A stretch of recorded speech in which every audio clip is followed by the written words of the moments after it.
ইউনুস নবী আল্লাহর উপরে ভরসা করিয়া নদী থেকে যখনই ঝাঁপ দেয়, ঝাঁপ দিতে দেরি হয়, একটা বড় মাছ ইউনুস নবীরে খাইতে দেরি হয় না। মূলত কুদরত কার? এ পরীক্ষাগুলো কার?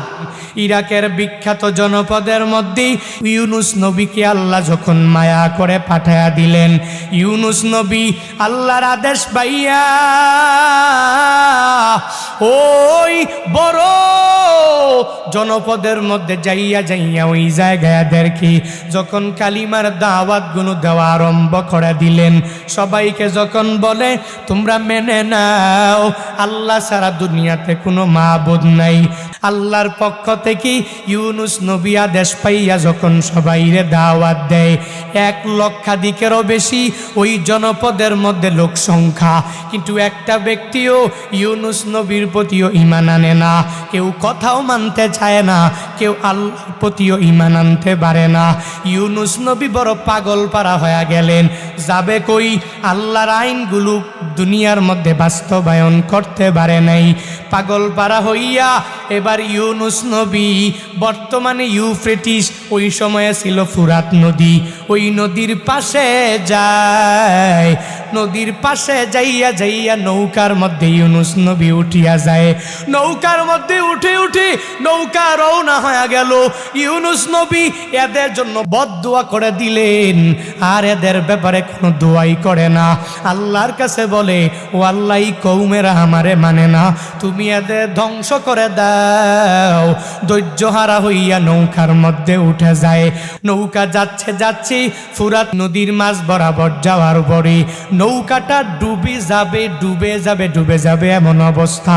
ওই সময়ে তো এদের মধ্যকার একটা কুসংস্কার ছিল, বলে যদি নৌকা ডুবে যায় তাহলে নৌকার মধ্যে এমন একটা যাত্রী আছে, যেই যাত্রী দাস, সে তার মনিবের কথা মানে নাই।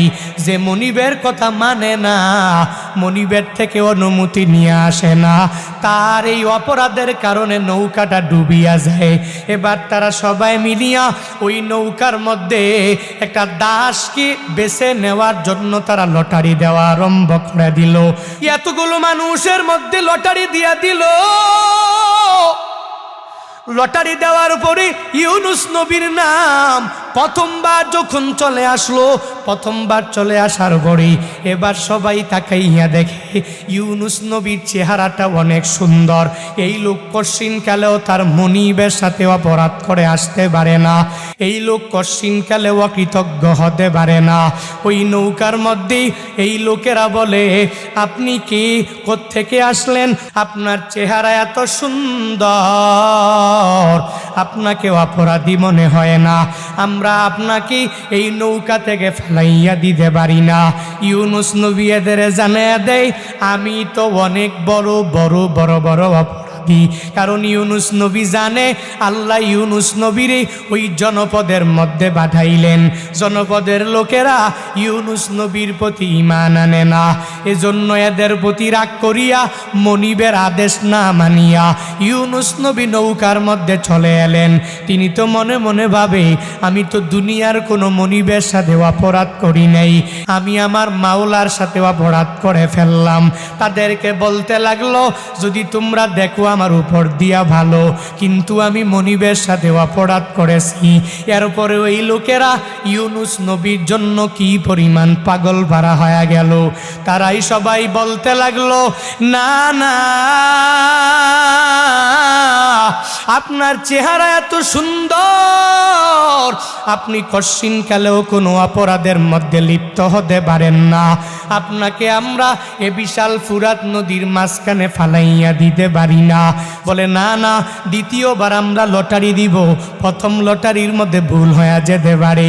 দ্বিতীয়বার যখন লটারি দিল, দ্বিতীয়বার লটারির মধ্যেও নাম চলে আসলো ইউনুস নবীর নাম।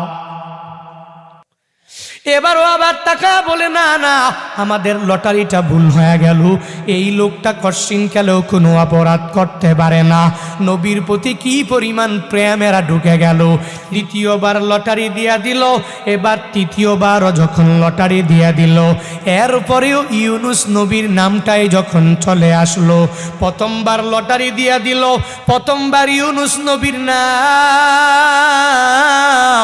দ্বিতীয়বার লটারি দিয়া দিল, এরপরে ইউনুস নবীর নাম, তৃতীয়বার লটারি দিয়া দিল, এরপরেও ইউনুস নবীর নাম, তিনবার যখন লটারি দিয়া দিল, এরপরও এরা বলে আপনার মতো মানুষ কশ্চিনকালেও অপরাধ করতে পারে না।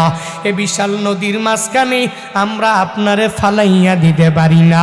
তারা যখন বলে ফালাইয়া দিতে পারবে না, তখন ওই পরিস্থিতিতে উনি মনে করলেন এই মানুষগুলো আমি একজনের জন্য তারা পড়িয়া মরিয়া যাবে। ইউনুস নবী আল্লাহর উপরে ভরসা করিয়া নদী থেকে যখনই ঝাঁপ দেয়, ঝাঁপ দিতে দেরি হয়, একটা বড় মাছ ইউনুস নবীরে খাইতে দেরি হয় না।